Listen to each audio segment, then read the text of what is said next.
Hello students, once again welcome back to the online class of political science. So in the very last class we have discussed about the state, characteristics of the state, a difference between state and other association. विगतको क्लासमा हामीले राज्य भनेको के हो त्योभन्दा पनि अलिकति अगाडि मैले तिमीहरूलाई छोटकरीमा मैले अहिले बुझाएको छु। त्यो के हो भन्दाखेरि के राजनीतिक विज्ञान हो या होइन। त्यस पछाडि मैले तपाईहरुलाई राज्य भनेको के हो, राज्यको परिभाषा, डेफिनेसन अफ द स्टेट, राज्य कसरी बनिँदो रहेछ त, राज्य बन्नलाई कुन चाहिँ तत्त्वहरुको खाँचो हुँदो रहेछ, what are the elements required to form a state, यो कुराहरु पनि मैले तपाईहरुलाई एक्सप्लेन गरिदिएको छु। त्यो सँगसँगै मैले तपाईहरुलाई स्टेट र अरु एसोसिएसनमा कसरी भिन्नता हुन्छ, कसरी हामीले how we can differentiate between state and other association, यो कुराहरु पनि मैले तपाईहरुलाई एक्सप्लेन गरिदिएको छु। र आज यो दोस्रो क्लासमा च्याप्टर नम्बर 2 कै स्टेट सकेपछि हामीले आज गर्छौं स्टेट ओरिजिन थ्योरीजहरु। स्टेट ओरिजिन थ्योरीज भन्ने बित्तिकै राज्यसित सम्बन्धित हामीले पढ्नुपर्ने सिद्धान्तहरु, प्रिन्सिपलहरु, फिलोसफीहरु र हामीले पढ्नुपर्ने सिद्धान्तहरु मुख्य रूपमा चारटा छन्। There are 4 principles, there are 4 philosophy, there are 4 theories, जुन चाहिँ थ्योरीहरु हामीले पढ्नुपर्छ, हामीले बुझ्नुपर्छ। अनि यी चारटा थ्योरीहरु, यी चारटा सिद्धान्तहरु हुन्। म तपाईहरुलाई यहाँ भन्दैछु। 1 नम्बरमा डिभाइन ओरिजिन थ्योरी, दैविक चमत्कारको सिद्धान्त। नम्बर 2 मा छ फोर्स थ्योरी, नम्बर 3 मा छ सोशल कन्ट्र्याक्ट थ्योरी, नम्बर 4 मा छ इभोल्युसनरी थ्योरी। यी चारटा थ्योरीहरु हामीले तपाईले पढ्नुपर्छ अनि तपाईहरुले बुझ्नुपर्छ। यहाँ सबभन्दा इम्पोर्टेन्ट र इन्ट्रेस्टिङ कुरा के छ भन्दाखेरि यी चारटै थ्योरीहरुले राज्य सम्बन्धित अथवा राज्यको निर्माण बारे चर्चा प्रचर्चा गरेका छन्। यी भिन्न थ्योरीहरु छन्। यी भिन्न थ्योरीको भिन्न सपोर्टर्सहरु छन्। यी भिन्न थ्योरीका भिन्न विचारहरु छन्। They have the different opinion, different view. यी भिन्न थ्योरीका हेराइहरु भिन्नै तरिकाका छन्। तर भिन्न भए तापनि, भिन्न थ्योरी भएर, भिन्न विचार भए पनि, भिन्न मत प्रकट गरे तापनि यी सबै थ्योरीहरुले राज्यको निर्माण बारे नै चर्चा गरेका छन्। राज्यको निर्माण बारे नै उनीहरुले तर्क गरेका छन्। राज्यको निर्माण बारे नै उनीहरुले आफ्नो मत प्रकट गरेका छन्, आफ्नो भ्यू प्रेजेन्ट गरेका छन्। We have got 4 theories. Among these 4 theories, they have different ideologies, different concepts. But the focal point is how state came into existence.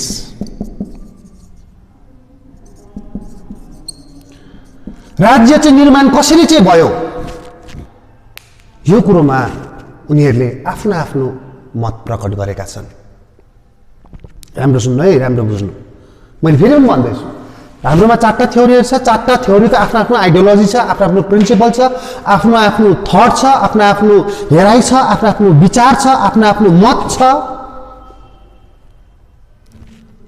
विचारमा फरक भए तापनि, सिद्धान्तमा फरक भए तापनि चर्चा चाहिँ एउटै कुरोमा गरेका छन्, त्यो चाहिँ हो how state came into existence, how state firmed, राज्यको निर्माण कसरी भयो। यी कुरामा यी 4वटा सिद्धान्तहरूले तर्क गरेका छन्, बहस गरेका छन्, आफ्नो विचार प्रकट गरेका छन्। र सबभन्दा पहिला आजको क्लासमा तपाईहरुसँग म डिस्कस गर्नेछु सबभन्दा पहिलो चरणमा divine origin theory. Divine origin theory अथवा एउटा दैविक चमत्कारको सिद्धान्त पनि हामीले भन्नु मिल्छ नेपालीमा। अब यो डिभाइन ओरिजिन थ्योरीले के भन्छ? यो डिभाइन ओरिजिन थ्योरीको राज्य सम्बन्धित, राज्यको निर्माण सम्बन्धित हेराइहरू कस्ता छन्? यो डिभाइन ओरिजिन थ्योरी राज्यको निर्माण सम्बन्धित उनका विचारहरू के छन्? अनि डिभाइन ओरिजिन थ्योरीले के भन्न खोजेका छन्, के भन्न चाहेका छन्, के व्यक्त गर्न चाहेका छन्, राज्यको निर्माण चाहिँ कसरी भयो भन्ने कुरोमा कस्तो बहस गर्न खोजेका छन्। So this is divine origin theory. Divine origin theory is one of the oldest theory regarding the origin of the state. Divine origin theory is the oldest or earliest theory regarding the origin of the state. And this theory holds that the state is established and governed by God himself or by some superhuman power. अब यो divine origin theory को भनाइ अनुसार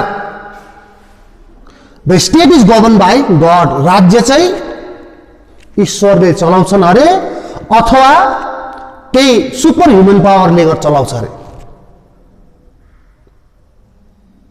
भन्नुको तात्पर्य यो divine origin थ्योरीले भन्नु चाहेको के हो भन्दाखेरि चाहिँ state is the result of the divine power of the God.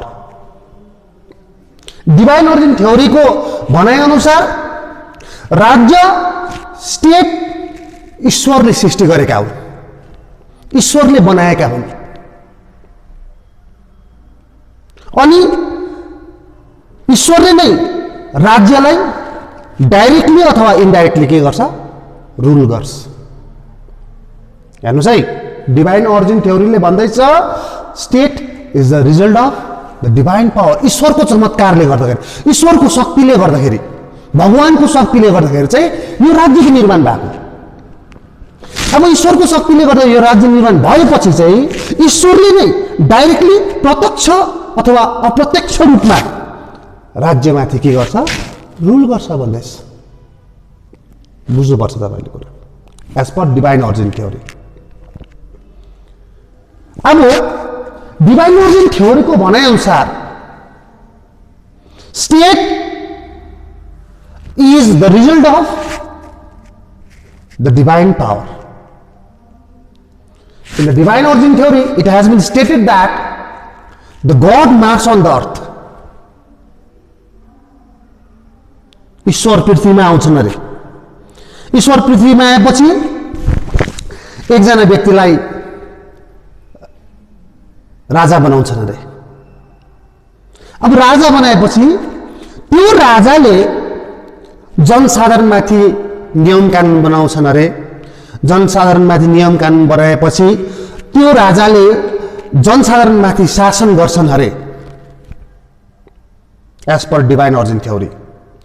So अब God marches on the earth and appoint the king from among the individuals to rule over the individuals,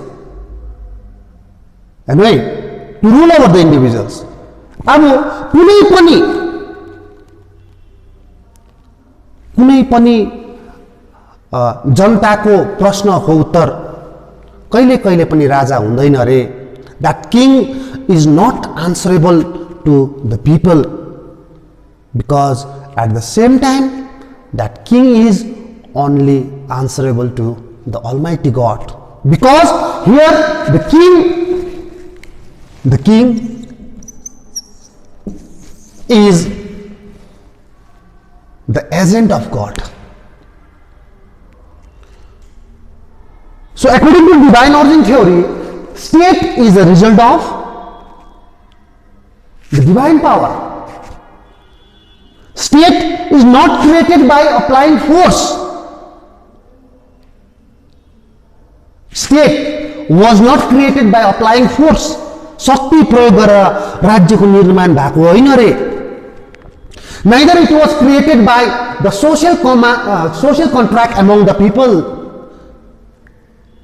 न शक्ति प्रयोग गरेर राज्यको निर्माण भएको अरे, न त यो सामाजिक एकीकरण भएर सोशल कन्ट्र्याक्ट भएर भएको अरे, न त परिवर्तन हुँदै हुँदै इभोल्युसन हुँदै हुँदै आएर अन्तमा आएर राज्यको निर्माण भएको अरे। तर राज्यको निर्माण चाहिँ केवल केवल केवल दैविक चमत्कारले गर्दाखेरि, ईश्वरको शक्तिले गर्दा मात्रै भएको अरे। So state is neither created by applying force, nor it was a result of social contract among the people. Neither it is created by the process of evolution, but ultimately state came into existence only because of the divine power. अब यो बुझिसक्यौं हामीले राज्य चाहिँ केले बनिएको अरे, ईश्वरको शक्तिले गर्दा भनेपछि अब अघि नै भन्यो king here has been treated as the agent of God. So the law made by the king should be obeyed by all the people. आज राजाले बनाएको नियम कानुन चाहिँ कसले मान्नु पर्यो, अनुसरण गर्नु पर्यो, मान्नै पर्यो, पालन गर्नु पर्यो, सम्पूर्ण जनसाधारणले मान्नु पर्यो। Because to disobey the king means to disobey the God. आज मैले किङलाई नटेर्नु भनेको, आज मैले राजालाई नटेर्नु भनेको, राजाले भनेको नमान्नु भनेको, आज मैले ईश्वरले भनेको नमान्नु। डिभाइन ओरिजिन थ्योरीको आधारमा, डिभाइन ओरिजिन थ्योरीमा। So the king is supreme, the king commands his law and law is supreme. आज किङले भनेको आदेश नै सुप्रिम हो, किङले भनेको कुरा नै आज नियम हो, अनि त्यो नियम चाहिँ सुप्रिम छ।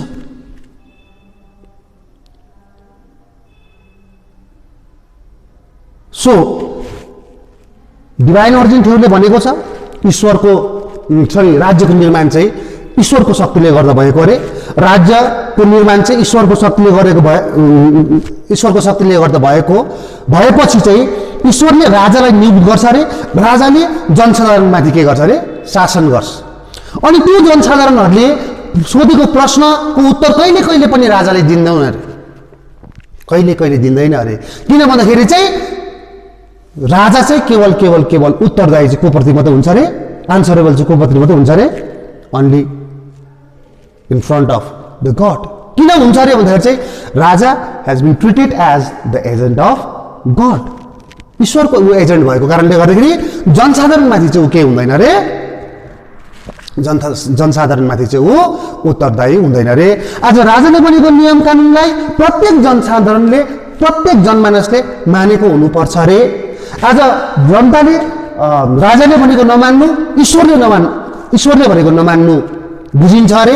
त्यसले गर्दाखेरि डिभाइन ओरिजिन थ्योरीको भनाइअनुसार राज्यको निर्माण चाहिँ केवल केवल केवल दैविक चमत्कारले गर्दा भएको अरे, दैविक चमत्कारले गर्दाखेरि। सो डिभाइन ओरिजिन थ्योरीको थुप्रो थुप्रो सपोर्टर्सहरू छन्, थुप्रो थुप्रो सपोर्टर्सहरूमध्ये जसले सपोर्टर्स मिन्स जसले डिभाइन अरिजिन थ्योरीलाई समर्थन जनाए, जसले डिभाइन अरिजिन थ्योरीलाई टेवा पुर्याए, जसले डिभाइन अरिजिन थ्योरीलाई सपोर्ट गरे, जसले डिभाइन अरिजिन थ्योरीलाई सहयोग पुर्याए, र तीमध्ये म दुई व्यक्तिको नाम भन्छु। The supporters of divine origin theory were Martin Luther and sir Robert Filmer. Martin Luther and Sir Robert Filmer, they were the supporters of the divine origin theory. अब अन्तमा आएर यहाँसम्म तपाईँले के बुझ्नुभयो भन्दाखेरि चाहिँ राज्यको निर्माण चाहिँ यो शक्ति प्रयोग गरेर फोर्स अप्लाई गरेर भएको होइन, यो बुझ्नुभयो तपाईँले। राज्यको निर्माण चाहिँ सोशल कन्ट्र्याक्ट भएर अथवा सामाजिक एकीकरण भएर भएको पनि होइन अरे, अनि राज्यको निर्माण चाहिँ परिवर्तन हुँदै हुँदै पनि भएको होइन अरे as per divine origin theory. तर डिभाइन अरिजिन थ्योरीको भनाइअनुसार चाहिँ राज्यको निर्माण चाहिँ केवल केवल केवल केले मात्र भएको अरे, दैविक चमत्कारले गर्दा अथवा डिभाइन पावरले गर्दा मात्रै राज्यको निर्माण भएको अरे भनेर तपाईँले बुझ्नुभयो, यहाँसम्म बुझ्नुभयो। दैविक चमत्कारले गर्दा भएको कारणले गर्दाखेरि राजालाई भगवानले राजालाई अपोइन्ट गर्छ अनि राजाले अरूमाथि शासन गर्छ, राजाले नियम कानुन बनाउँछ, राजाले त्यो बनाएको नियम कानुन फर्मुलेट गर्छ अनि प्रत्येक जनसाधारणले त्यो कुरो कानुनहरूलाई मान्नुपर्ने एउटा बाध्यता हुन्छ। अनि कोही पनि व्यक्तिले त्यो राजालाई प्रश्न गर्छ भने राजा जनसाधारणप्रति कहिले पनि उत्तरदायी हुँदैन अरे, राजा केवल केवल ईश्वरप्रति मात्रै उत्तरदायी हुन्छ अरे, यो पनि बुझ्नुभयो तपाईँले। किन भन्दाखेरि किन उत्तरदायी हुन्छ भन्दाखेरि चाहिँ राजा चाहिँ कसको एजेन्ट अरे, ईश्वरको एजेन्ट भएको कारणले गर्दाखेरि राजा चाहिँ कहिले पनि जनसाधारणमाथि के हुँदैन, उत्तरदायी हुँदैन अरे। किङ कमान्ड इज ल भनेको छ, राजाले बनाएको, राजाले कमान्ड गरेको नै नियम ल हो एन्ड ल इज सुप्रिम, सुप्रिम अतिरिक्त छ है। अब यहाँबाट चाहिँ तपाईँले के बुझ्नुहुन्छ भन्दाखेरि चाहिँ हामीले चाहिँ के बुझ्दो रहेछौँ डिभाइन अरिजिन थ्योरीले भन्दाखेरि चाहिँ यो डिभाइन अरिजिन थ्योरीले चाहिँ the theory of divine gives birth to absolute monarchy. यो डिभाइन अरिजिन थ्योरीले चाहिँ कसको जन्म गरायो, हाम्रो समाजमा, हाम्रो राज्यमा, हाम्रो सोसाइटीमा कसको जन्म गरायो, कसलाई जन्म दियो भन्दाखेरि चाहिँ this divine right theory gives birth to the absolute monarchy. यो एब्सोल्युट मोनार्कीको जन्म गरायो डिभाइन राइट्सले। सो यहाँसम्म तपाईँले डिभाइन अरिजिन थ्योरी बुझ्नुपर्छ। सो डिभाइन अरिजिन थ्योरी भन्ने बित्तिकै हामीले गडको पावर बुझ्छौँ, ईश्वरको शक्ति बुझ्छौँ र ईश्वरले नै निर्माण गरेको राज्य भनेर बुझ्छौँ, जहाँ राजा हुन्छ, जहाँ राजासँग राजा एउटा ईश्वरको एजेन्ट हुन्छ, जुन चाहिँ एजेन्टले अरूमाथि शासन गर्छ, नियम बनाउँछ। आज राजाले बनाएको नियमलाई सबले मान्नुपर्ने परिस्थितिहरू आउँछ। अन्तमा आएर यो सबै एउटा सबै कुरोलाई इभ्यालुएट गर्दाखेरि हामीले यहाँबाट के बुझ्नु सक्छौँ भन्दाखेरि this theory gives birth to the absolute monarchy. Thank you, boys.